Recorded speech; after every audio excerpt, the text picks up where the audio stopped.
تو اس اپنے یتیم بچے کو کندھوں پر بٹھا کر بازاروں میں گھماتے، اس کے لیے اچھے اچھے کھلونے لاتے، اسے اپنے ہاتھوں سے کھانا کھلاتے، لیکن اے عبداللہ، آج یہ تمہارا چاند سا خوبصورت بچہ یتیم ہو گیا ہے، اس کے سر سے باپ کا سایہ اٹھ چکا ہے۔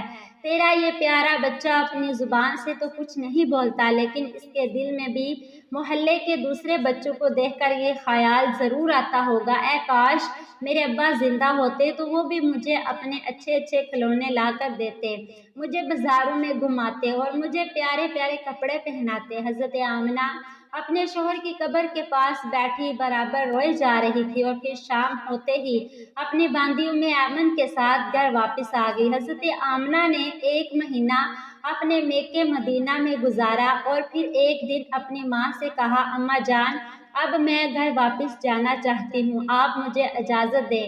ماں سے اجازت لے کر حضرت آمنہ مکہ کی طرف چل پڑی۔ اونٹنی پر سب سے آگے ہمارے حضور صلی اللہ علیہ وآلہ وسلم بیٹھے ہوئے تھے، پھر حضرت آمنہ اور سب سے پیچھے ایمن، یہ 3 لوگوں کا قافلہ مکہ کی طرف روانہ ہوا۔ ہمارے حضور صلی اللہ علیہ وآلہ وسلم کے سارے ماموں اور خالائیں ان تینوں کو مدینہ کے باہر تک الوداع کہنے آئے، اور پھر یہ 3 لوگوں کا قافلہ مکہ کی طرف روانہ ہو گیا۔ 3 دنوں کے سفر کے بعد یہ قافلہ عرب کی سب سے ویران جگہ سے گزر رہا تھا۔ اس جگہ کا نام ابواء ہے۔ ہر طرف سے سناٹا ہی سناٹا تھا، گھنی جھاڑیاں، کالے سیاہ پہاڑ، شام کا وقت تھا، اور اس ریگستانی علاقے، ویران علاقے سے ان 3 لوگوں کا قافلہ مکہ کی طرف چلتا رہا۔ حضرت آمنہ جب سے اپنے شوہر کی قبر سے واپس آئی تھی تو ان کے دل پر بہت گہرا صدمہ لگا تھا، وہ بڑی خاموش رہتی تھی، راستے بھر وہ اندر ہی اندر آنسوؤں کے گھونٹ پی رہی تھی، لیکن اپنے اس معصوم بچے کے سامنے کچھ بھی ظاہر نہیں کر رہی تھی، اور کہیں میرے بچے کو کوئی تکلیف نہ ہو۔ ابواء کے مقام پر پہنچ کر اچانک حضرت آمنہ کے سینے میں درد اٹھا۔ انہوں نے حضرت ایمن کو فوراً بتایا کہ مجھے سینے میں درد ہو رہا ہے۔ حضرت ایمن نے حضرت آمنہ سے کہا، آپ پریشان نہ ہو، میں اونٹنی کو کسی اونچی جگہ پر روکتی ہوں، اور پھر حضرت ایمن اونٹنی کو ایک اونچے ٹھیلے پر لے کر پہنچی۔ اس جگہ پر پتھر کا ایک تخت سیاہ بنا ہوا تھا، انہوں نے حضرت آمنہ کو اونٹنی سے اتار کر اس پتھر پر لٹا دیا۔ حضرت آمنہ کے بار بار سینے میں عجیب سا درد اٹھ رہا تھا، شاید انہیں اپنے شوہر کا غم بہت زیادہ ہو گیا تھا، اسی لیے انہیں دل کا دورہ آ رہا تھا۔ حضرت آمنہ بار بار اپنا سینہ پکڑ رہی تھی اور اس درد کو روکنے کی کوشش کر رہی تھی، لیکن قدرت کو کچھ اور منظور تھا۔ ہمارے حضور صلی اللہ علیہ وآلہ وسلم اپنی امی کو گھبرائی ہوئی نگاہوں سے دیکھ رہے تھے، وہ سمجھ نہیں پا رہے تھے کہ میری امی کو کیا ہو رہا ہے۔ حضور صلی اللہ علیہ وآلہ وسلم کی عمر اس وقت 6 سال تھی، آنکھوں میں آنسو بھرے ہوئے تھے، دل گھبرا رہا تھا، اور بار بار ہمارے حضور اپنی امی سے کہہ رہے تھے کہ امی جان، آپ مجھ سے بات کیوں نہیں کر رہی، آپ خاموش کیوں ہو، مجھ سے بات کرو امی۔ حضرت ایمن حضرت آمنہ کے ہاتھ پیر دبا رہی تھی، ان کے سر پر ہاتھ پھیرتے ہوئے کہہ رہی تھی کہ اے آمنہ، ہمت رکھو، تمہیں کچھ نہیں ہوگا، تم بالکل ٹھیک ہو جاؤ گی۔ لیکن حضرت آمنہ سمجھ چکی تھی کہ شاید اب جانے کا وقت آ چکا ہے۔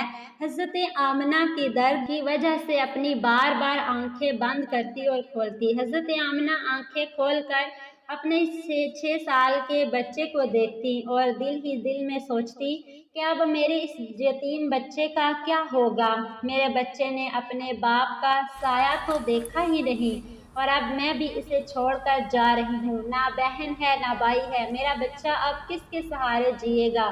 حضرت آمنہ درد کی وجہ سے بار بار اپنی آنکھیں بند کر لیتی، لیکن ہمارے حضور اپنی امی کو ہلاتے اور روتے ہوئے پوچھتے، امی جان، آپ کو کیا ہو رہا ہے؟ شاید ہمارے حضور بھی کچھ سمجھ چکے تھے، لیکن پھر بھی 6 سال کا بچہ کیا جانے کہ اس کی ماں کو کیا ہو رہا ہے۔ آج تک ہمارے حضور نے کسی کو مرتے ہوئے نہیں دیکھا تھا۔ آخر حضرت آمنہ نے موت سے کچھ سیکنڈ پہلے سارا زور لگا کر اپنی آنکھیں کھولی اور اپنے 6 سال کے بچے کے سر پر ہاتھ رکھتے ہوئے کہا، بیٹا پریشان نہ ہونا، اب میں جا رہی ہوں، لیکن ساری دنیا کو ایک ایسا بچہ دے کر جا رہی ہوں جو ساری کائنات کو روشن کرے گا۔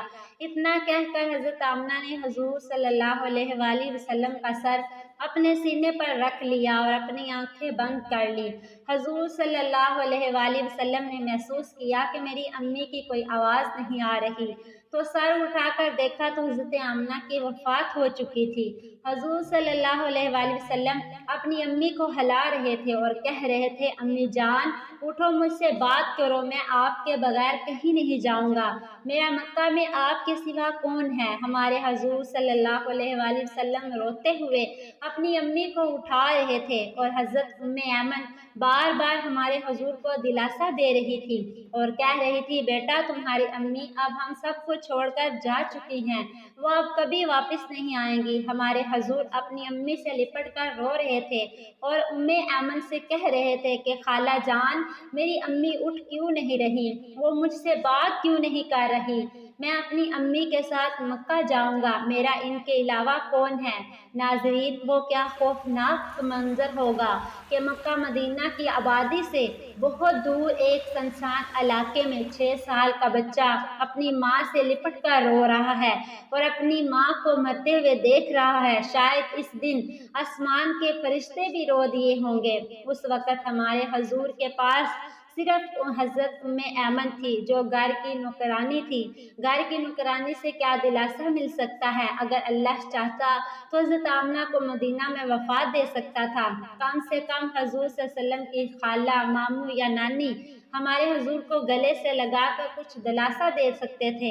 اگر اللہ چاہتا تو حضرت آمنہ کو مکہ میں وفات دے سکتا تھا، کم از کم ہمارے حضور کے چاچا دادا ہی ہمارے حضور کو گلے سے لگا کر دلاسا دے دیتے اور مصیبت کے اس وقت میں ہمارے حضور صلی اللہ علیہ وسلم کے لیے سہارا بنتے۔ لیکن اللہ تعالیٰ ساری دنیا کو دکھانا چاہتا ہے کہ اے لوگوں دیکھ لو، یہ محمد وہ ہستی ہے کہ جس کی خاطر میں نے ساری کائنات کو بنایا ہے۔ اس بچے سے میں اتنی محبت کرتا ہوں کہ پورے قرآن میں نے اسے نام لے کر نہیں پکارا، ہمیشہ محبت سے پکارا ہے۔ لوگوں، یہ محمد وہ بچہ ہے جس کے اشارے پر آسمانوں میں چاند کے 2 ٹکڑے ہو جاتے ہیں، جس کے دعا کے ہاتھ اٹھتے ہی دنیا کا نظام ہی بدل جاتا ہے، جس کی انگلی کے اشارے پر میں چاند کے 2 ٹکڑے کر دیتا ہوں۔ اے لوگوں، یہ محمد وہ ہستی ہے جسے میں نے سارے قرآن، سارے جہاں کی خوبصورتی دی ہے۔ آ جاؤ، آج ساری دنیا والوں ذرا ابوا کے مقام پر آ کر دیکھ لو،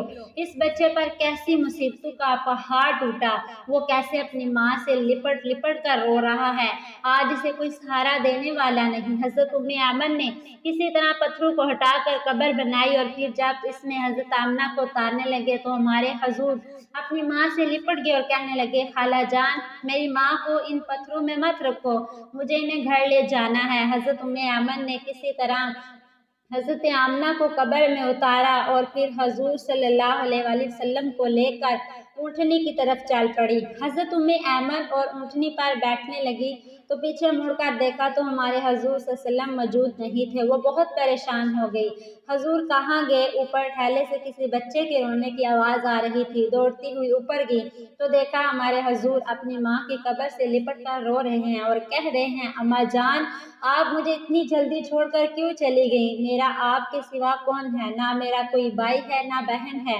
اب میں کس کے سہارے زندگی گزاروں گا؟ حضرت ام ایمن نے پیچھے سے حضور صلی اللہ علیہ وسلم کو اٹھایا اور کہا، بیٹا چلو گھر چلتے ہیں۔ ہمارے حضور نے کہا، نہیں میں اپنی امی کے ساتھ جاؤں گا۔ حضرت ام ایمن نے حضور کو اپنی گود میں اٹھا کر اونٹنی پر بٹھایا اور مکہ کی طرف چل دیے۔ ام ایمن فرماتی ہیں، جب حضرت آمنہ کی قبر نظر آتی رہی، ہمارے حضور بار بار اپنی امی کی قبر کو دیکھتے جا رہے تھے اور مجھ سے کہہ رہے تھے، خالہ جان مجھے میری ماں کے پاس لے چلو، میں ان کے بغیر مکہ نہیں جاؤں گا۔ 4 دن کے سفر کے بعد یہ دونوں لوگ مکہ میں پہنچے۔ سارے راستے ہمارے حضور ایک پال کے لیے بھی نہیں سوئے اور برابر روتے رہے۔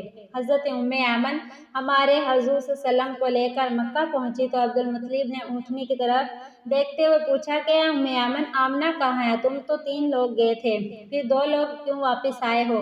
یہ سن کر حضرت ام ایمن رونے لگی اور ہمارے حضور صلی اللہ علیہ وسلم بھی دوڑ کر اپنے دادا سے لپٹ گئے۔ یہ دیکھ کر حضرت عبدالمطلب بھی سمجھ گئے کہ کوئی بری خبر ضرور ہے۔ پھر حضرت ایمن نے سارا قصہ سنایا تو دادا عبدالمطلب کی بھی آنکھوں سے آنسو بہنے لگے اور اپنے پوتے محمد صلی اللہ علیہ وسلم کو گلے سے لگا دیا۔ شاید وہ سوچ رہے ہوں گے کہ میرے پوتے پر اتنی چھوٹی عمر میں کتنی مصیبتیں آ رہی ہیں، باپ کا سایہ تو دیکھا ہی نہیں اور اب ماں بھی چھوڑ کر چلی گئی۔ ہمارے حضور صلی اللہ علیہ وسلم کے سارے چچا پریشان تھے، ہر ایک کا چہرہ اداس تھا اور سب ہمارے حضور صلی اللہ علیہ وسلم کو دیکھتے جا رہے تھے کہ اس معصوم بچے کو بچپن ہی سے کیسے کیسے غموں کا سامنا کرنا پڑ رہا ہے۔ ناظرین، امی کی وفات کے بعد وہ کیا منظر ہوتا ہوگا جب ہمارے حضور صلی اللہ علیہ وآلہ وسلم اپنے گھر میں جاتے ہوں گے اور اپنی امی کے بستر، کپڑے اور ان کی چیزیں دیکھتے ہوں گے تو اس 6 سال کی یتیم بچے پر کیا گزر رہی ہوگی۔ امی کی وفات کے بعد ہمارے حضور صلی اللہ علیہ وسلم بہت خاموش رہتے تھے، کسی سے بات نہ کرتے۔ اس واقعہ کے 50 سے زائد سالوں کے بعد ہمارے حضور صلی اللہ علیہ وسلم کا گزر اپنی ماں کی قبر کے پاس سے ہوا۔ لاکھوں صحابہ کرام کا لشکر ہمارے حضور کے ساتھ تھا۔ حضور صلی اللہ علیہ وآلہ وسلم صحابہ کرام سے فرمایا کہ تم لوگ ادھر ہی ابواء کے مقام پر اپنے خیمے لگا دو، اور پھر ہمارے حضور صلی اللہ علیہ وسلم چلتے ہوئے اس ٹھیلے پر پہنچے جہاں آپ کی ماں کی قبر بنی ہوئی تھی۔ اس وقت ہمارے حضور صلی اللہ علیہ وسلم اپنی ماں کی قبر سے لپٹ کر ایسا روئے تھے کہ صحابہ کرام بھی اپنے آنسو نہ روک سکے۔ کئی گھنٹوں کے بعد ہمارے حضور صلی اللہ علیہ وسلم نے اپنا سر اٹھایا اور فرمایا، اے کاش میری ماں زندہ ہوتی اور میں ظہر کی نماز پڑھنے کے لیے مصلی پر کھڑا ہوتا اور میری ماں پکارتی بیٹا محمد، تو میں اپنی ماں کے لیے اپنی نماز توڑ دیتا۔ بچپن میں ماں کی وفات کے بعد دادا عبدالمطلب نے اپنے پوتے محمد کو اپنی کفالت میں لے لیا اور پھر ہمارے حضور صلی اللہ علیہ وآلہ وسلم اپنے دادا عبدالمطلب کے گھر زندگی گزارنے لگے۔ اس کے آگے کا واقعہ انشاءاللہ جلد ہی اپلوڈ کیا جائے گا۔